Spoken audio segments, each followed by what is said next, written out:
Fuerza Social y ex candidata a la presidencia, Keiko Fujimori. ¿Cómo está, señora Fujimori? Mario Sol, buenas noches. Fuerza Popular, no Fuerza Social. Fuerza Popular, perdón por el lapsus. Vemos a partir de las declaraciones del presidente Humala que la ambigüedad subsiste. ¿Qué va a hacer el fujimorismo si es que el gobierno finalmente lleva adelante la compra de la Pampilla? Como primera fuerza de oposición en el Congreso, quiero decir. Sí, muy buenas noches, pero antes de anunciar qué medidas vamos a hacer, para mí ha sido muy preocupante la entrevista que ha dado el presidente de la República, porque se ha mantenido, como durante todos estos años en el gobierno, en la ambigüedad, ¿no? Y creo que ha quedado claro que hay la intención por parte de este gobierno de adquirir la empresa Repsol, lo cual significaría un gran retroceso para nuestro país. Queda claro que hay un giro hacia la gran transformación, pero con el único propósito de permanecer en el poder. Hay un tema allí que es importante detenernos y quizá explicar, y es que la respuesta del presidente y la respuesta del ministro Merino también ha sido: depende de si conviene, pero en realidad cuando se habla de principios económicos, uno no puede depender de si la empresa es rentable o no es rentable, sino del papel que uno sabe que tiene que cumplir el Estado, ¿verdad? Bueno, no solamente no es conveniente, porque, y aquí permítanme referirme y dirigirme a los jóvenes, tenemos ejemplos muy claros de empresas estatales que fracasaron, que nos llevaron a la bancarrota, como por ejemplo la empresa Electroperú. Nosotros no teníamos electricidad. O en Apu Perú, los puertos de nuestro país eran los más caros a nivel mundial. La empresa Entel, se demoraban muchos años las familias para conseguir un teléfono. Incluso el Estado llegó a participar hasta en fabricación de leche en sí. Entonces, y el agua el día de hoy, ¿no? Así es. Entonces creo que hay que tomar con pinzas toda esta propuesta que ha lanzado y que ha iniciado el presidente de la República. En los temas de fondo, yo creo que esta iniciativa de querer adquirir Repsol, en primer lugar, es inconstitucional. El artículo 60 de la Constitución claramente determina que para que el Estado participe en el sector privado tiene que haber una ley expresa para digamos, participar de esta forma. En este caso no la hay. Han utilizado un proyecto, una ley que se fue aprobada en el gobierno del señor Toledo y que ha sido reglamentada recién, pero en ninguna parte del debate del año 2006 se habló de que Petroperú comprara Grifos o comprara la empresa Repsol. En segundo lugar, me llama mucho la atención la falta de transparencia, ¿no? Y las mentiras que se han dicho. Hay dos interpretaciones que se da a lo que está ocurriendo, disculpen la interrupción.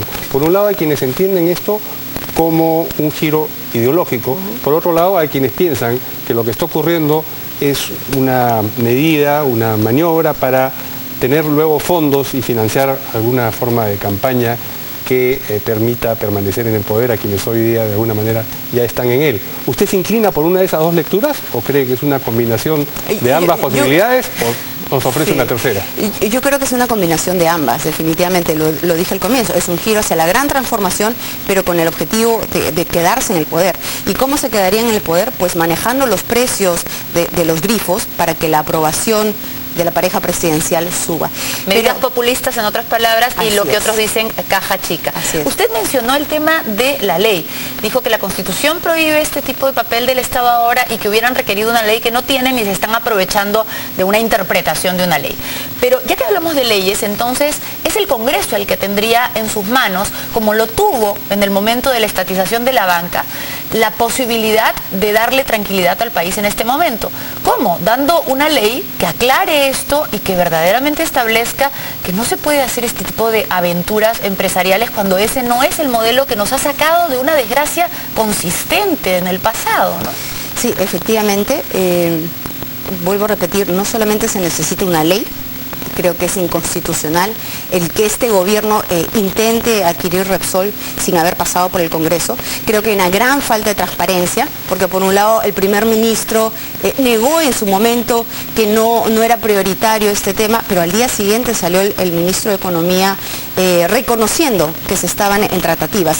Y en tercer lugar, creo que es fundamental también saber cuáles son las prioridades de este gobierno. Invertir 400 millones de dólares en chatarra, con un compromiso adicional de 900 millones de dólares en estos momentos en nuestro país, yo creo que no lo debemos hacer para ese caso. Se debe invertir esa plata, en primer lugar, para los temas de seguridad, invertir en mejorar los sueldos a la policía, invertir en construir, digamos, mejorar el equipamiento, construir comisarías, construir cárceles, para tener una lucha integral con resultados concretos en los temas de seguridad y por qué no hablar también los temas de educación, de salud, de infraestructura básica. Sol mencionaba hace un momento al Congreso y la responsabilidad que le cabe en detener eventualmente lo que pueda ocurrir. Y yo le preguntaba al principio de la entrevista qué es lo que va a hacer específicamente el fujimorismo, que es la primera fuerza de oposición en el Congreso, sobre el particular de manera inmediata, si es que ocurre. Nuestro grupo político va a presentar un proyecto de ley. En primer lugar, para que Petroperú pase a ser nuevamente supervisado por la FUNAPU. Pero en segundo lugar, para debatir este tema de fondo, si es que puede o no puede Petroperú y el Estado participar y crear, digamos, comprar Repsol. Por lo pronto, nuestro voto será en contra. Absolutamente. Ahora, se ha encontrado por primera vez, probablemente en estos últimos 2 años, con que varias fuerzas coinciden con ustedes. En realidad no es que uno lidere, sino que todos coinciden naturalmente. Coincide el APRA, Alan García ha sido muy claro como líder del APRA, coincide lo que es el grupo liderado por Lourdes Flores, Pedro Pablo Kuczynski, ustedes también. Los únicos que estarían en duda, en todo caso, serían las personas, los seguidores de Alejandro Toledo. ¿Tiene usted alguna noción de cuáles son las corrientes y qué posibilidades hay de encontrar una oposición con una idea clara respecto a esto? A ver. ¿Ya conversaron? Sí. No ha habido conversación de por medio. En primer lugar, permítanme reconocer el trabajo que viene haciendo mi grupo político. Desde el primer día, nosotros hemos venido trabajando como un grupo de oposición. Nunca hemos votado a favor de un pedido de confianza de los 3 gabinetes que han habido. Hemos votado siempre en contra cuando han habido pedidos de facultades para legislar en materia tributaria, para legislar en temas de defensa o de seguridad, y hemos presentado una serie de iniciativas para interpelar o censurar a ministros que han actuado o han cometido errores, ¿no? En este trayecto, en algunas oportunidades se ha coincidido con otros grupos políticos. Nos interesaría saber, por cierto, qué es lo que piensa Perú Posible, porque si es que ellos estuviesen de acuerdo con la posición del gobierno, pues tendrían mayoría, ¿no? Entonces yo creo digamos que ellos son el fiel que va a inclinar la balanza. Claro. Pero no tienen ustedes, evidentemente ustedes son los que menos acercamiento posible tienen a Perú Posible, ¿no? Bueno, yo sé que en algunas cosas han estado conversando y hubo, digamos, consenso para censurar a los ministros del Interior y de Defensa el año pasado. La pregunta, ¿no? es, ¿cabe poner por encima de todas las divergencias, que hay muchísimas, un claro interés en el cual coinciden? Digamos, todos estos grupos que he mencionado coinciden en un tipo de visión de lo que debe hacer el Estado y de lo que es bueno para el Perú, más allá de sus discrepancias internas y de lo que se acusen. ¿Cree que van a lograr ponerse de acuerdo en esto? Yo espero que sí. Yo recuerdo mucho el debate, el último debate en primera vuelta, donde el expresidente Toledo pues hablaba de que la opción del presidente Humala, en ese entonces candidato, era un salto al vacío. Y que él hizo una defensa, digamos, del modelo económico, de las políticas de Estado en temas económicos. Entonces yo creo que hay ciertos puntos en los que obviamente vamos a coincidir y deberemos de trabajar juntos por el beneficio de nuestro país, por cuidar nuestra economía y también por cuidar nuestra democracia. Más allá del problema específico de la plantilla, lo que está en debate es el rol del Estado a propósito sobre todo de la exploración, de la explotación de petróleo, de la comercialización también. ¿Usted cree que Petroperú debería ser privatizada? Porque, digamos, durante el gobierno del fujimorismo anterior eso no ocurrió. Yo creo que hay ciertas empresas estatales, como por ejemplo Sedapal, que se tienen que mantener.